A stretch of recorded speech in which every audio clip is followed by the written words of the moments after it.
Okay, I want to talk to you guys about what to do with an open house. You're having an open house now, what? All right, the first thing that you need to do is make sure that you make an appointment with the owner. So get permission from the owner to have the open house. Let them know what date and time you'll be doing your open house. If it is not your listing, you'll need to talk to a listing agent in the office and get them to get permission from the owner, to do the open house. Number two would be to add to MRIS. Very, very important. The listing agent is the one who would do this. They would add it to MRIS as an open house, which means that it'll flow out to Zillow and Trulia and all those other sites that feed off of MRIS. So you want to get that information out there because there are people who do troll the internet looking for open houses because they don't want to work with an agent or they haven't found an agent or whatever their situation is. They like to look at open houses. So please add to MRS. Number three would be to make a nice flyer that says open house and the date and the time, and then you want to pass it out as many as you possibly can. My suggestion is 3 to 5 days before your open house, knock on the neighborhood doors. Tell them now is the time for them to choose their neighbor and that you're having an open house. You'd love for them to come, and if they know anyone that's interested in buying that they'd like to have as their neighbor, could they please pass this flyer and let them know about the open house this coming Saturday or Sunday, whatever one it is. So door knocking is very effective. A lot of times people try to shortcut by sending mailings out. While that does help, a face-to-face interaction is really important because you're going to find a lot of sellers will say, hey, how much is that house selling for? Would you be able to come inside and tell me what you think about my house? So those are the type of things that you're looking for. Or they'll say, hey, my daughter really needs to buy. Can I have her call you? So the face-to-face will get that, whereas a mailer will never. So again, do the extra work and knock on those doors. It does make a big difference. Not only do you invite the neighbors, but you need to invite all of your friends and family, whether or not they're buying. Ask them if they'd be willing to stop by your open house. It's so important to have an open house that looks lively. It's not good to have a dead open house.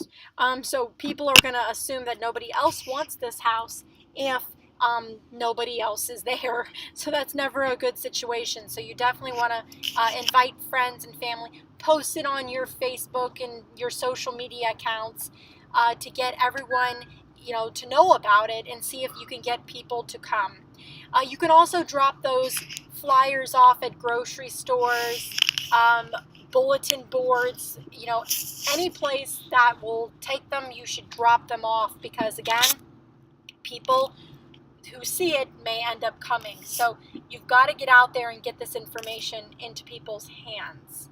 Apartment complexes, I like to tape them up in the wells, like the door wells, like when you come into I like to tape them up there. I just take a roll of Scotch tape and a little piece of tape, and I tape it up in the apartment complexes. Eventually it'll come down, of course, but you would not believe how many calls we've gotten off of apartment complex, just taping it up. In fact, I knew a girl a long time ago that would tape them up in the bus. I don't know if you guys have ever seen where they've got the bus stops. She would tape them up on there, and she got calls from that. So, again, get out there and get this information to people. Ask lender and title companies to promote as well. You can give them a copy of your flyer. I would suggest that you give a soft copy, via email, and ask them if they'd be willing to send to their list for you, that you'd really appreciate it. And they will email it out for you, which is going to, again, greatly help you. So there you guys go. Make sure that you're dropping it off at asking the title companies to promote. Decide food and prizes. This is, the point in time where you'll need to decide what kind of food and prizes you'll be having. I do not suggest that you go overboard. I suggest that you do simple foods such as packaged potato chips and granola bars and little fruit snacks, anything that you can reuse. Don't go all out and get, sandwich trays and things like that, because sometimes you get a lot of people, sometimes you don't get any, and there's no real pattern there, so I don't suggest that you go all out. If you want the house to smell really nice, you could do a couple cinnamon buns on a tray, or you could do some fresh baked cookies. But again, don't make too many or else you'll end up bringing them home, and nobody likes to do that. As far as prizes, again, $5 Starbucks cards work really well, and that's good when you're promoting it. I always say food, fun, and prizes. And so that gets people a little bit excited to come. If there's prizes, they could get their name put in a raffle. Sometimes people show up just for the raffle. So $5 gift cards, Starbucks gift cards. You could always do, like, for example, Joe just dropped off a bunch of cups and pens at our office. So again, title companies will give pens and cups and promotional items. Lenders will give pens, cups, promotional items. Those are always great giveaways and raffle items. Maybe you want to have a little basket with a bunch of them in there. You at some point hopefully will have your own promotional products as well, because they're good to give away. We have cups in our office, and we always have random promotional prizes, so please ask someone at the front desk of what's available, and you know, there you go, you ask to receive, right? So helium tank and balloons. As most of you guys know already, we do have Move for Free balloons in the office. We're still working on getting a helium tank. We might, by the time you listen to this, we may have already got one, but at this very moment we don't have one. We hope to have one soon. My suggestion, unless you're really close to the office, would just be to go to like BJ's, for example. They have a big helium tank plus balloons for $20, and that's 50 to 75 balloons. So that will last you several months. So you might want to just go ahead and invest in one of those. But again, like I said, there's some at the office if you're wanting to use those. Send personal invites to the neighbors who said that they would be coming. So when you were knocking on the neighbor doors and telling them to choose their neighbors, there will be people who say that they want to come. And those who want to come, you want to jot down their name and their address and send them personal invites. That's very, very important. Bring MLS sheets so that you could give away. If you can bring extra buyer packs, and if you think you can pick them up as a buyer, you can certainly give those out.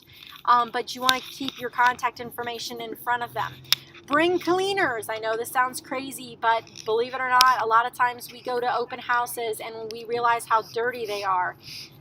Yep, I've had to clean many houses. So be prepared with some gloves. And I always bring Febreze. I always bring like Clorox. I always bring the handy wipes, you know, like just the antibacterial cleaner wipes. Those are the easiest for me. I just quickly wipe down the counters, and I usually fill up the dishwasher. Again, you would think people do this. Shut all the toilet lids. I think more importantly than bringing, well, equally important as cleaning the house would be to walk through the house and lock up all of the valuables. You would not believe how many times people will steal prescription drugs, jewelry, money, and owners, for some reason, leave it laying around. So walk through the house and find all of the valuables, and I usually will just stick them in the top drawer somewhere, hidden away, all together, and then I send a text to the owner and say, hey, I found a bunch of valuables. I locked them up in your top drawer. Find them when you get home. That way I won't forget to let them know. Secondly, think security when you're doing an open house. If you can have someone else there, great.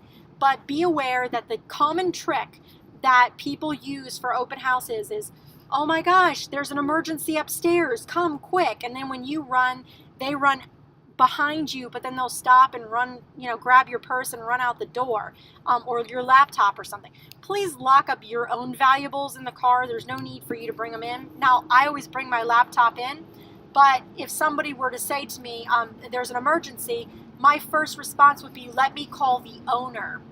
And I would not run after them.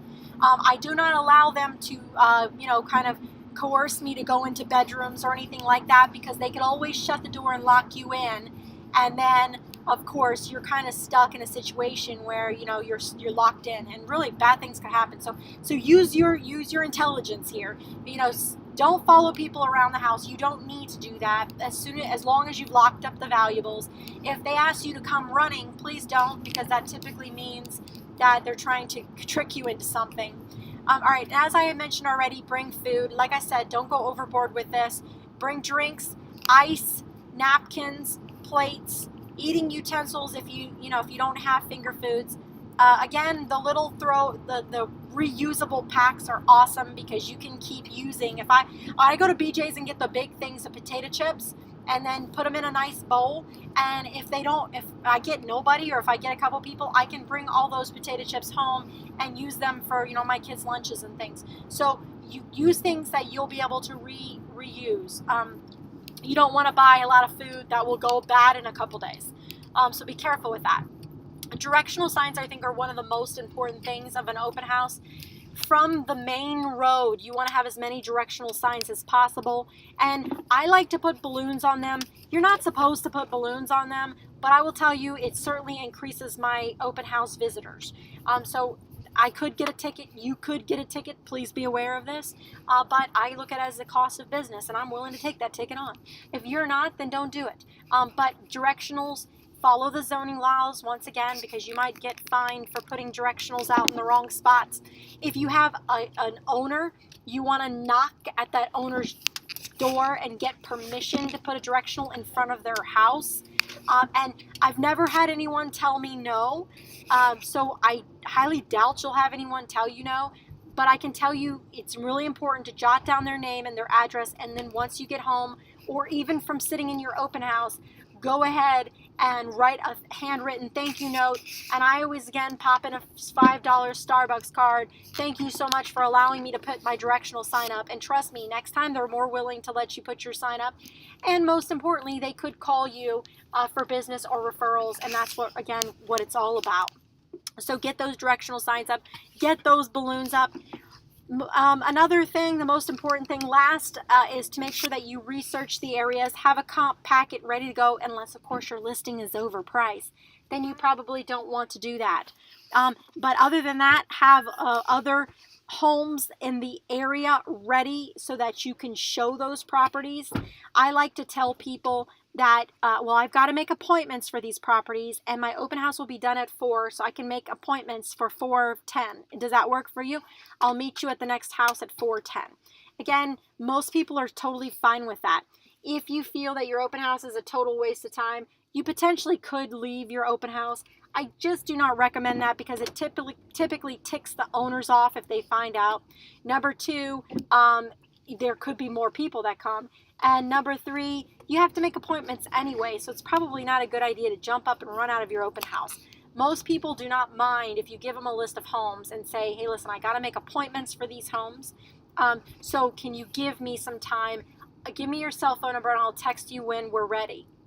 And most people are like, again, I've never had anyone tell me no. So these are the things that you should, just get comfortable in doing this. Have those homes researched. And I think last thing that I want to share with you is to take advantage and make use of your time.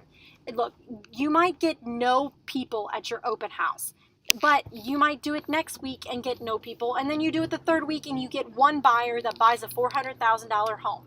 Was it worth it? Yes, it was. You never know when they're coming. So if you have no business right now, there's absolutely no reason why you're not doing open houses every single weekend. It makes no sense to me at all. Yes, everybody wants their weekends to relax, but hey, this is all about hard work. And so you got to get out there and got to do this. Now, if you have one client you're showing houses to, maybe you could schedule that one client around your open house time. That would be a great way to do business as well. If you have 3 or 4 buyers you're working with, you may not, be able to handle an open house because they're going to be wanting to look at houses all weekend anyway.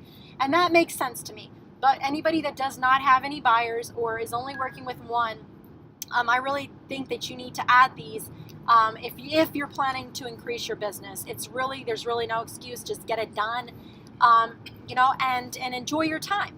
Like I said, you might get nobody, you might get a lot of people.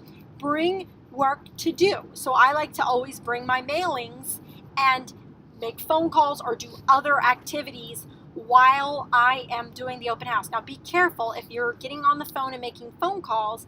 If people walk in, you've got to be able to get off the phone quickly, because it's really rude to ignore them and talk on the phone while you have people coming in and out of your open house. So again, phone calls are not my number one thing to do, unless it's people that I know, like follow-up calls. Then I can get off the phone pretty quickly.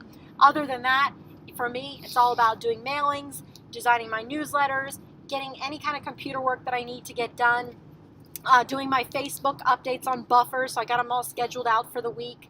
These are the ways to maximize your time. So don't stand there. You can also, and I highly recommend that you go up outside and start talking to owners that you see. Make friends with everybody in the neighborhood. Trust me, it's the best thing for you to do. Because then, again, that's where your potential business is coming from. All right, good luck with your open houses. Get out there and do them. You'll do great. Thank you.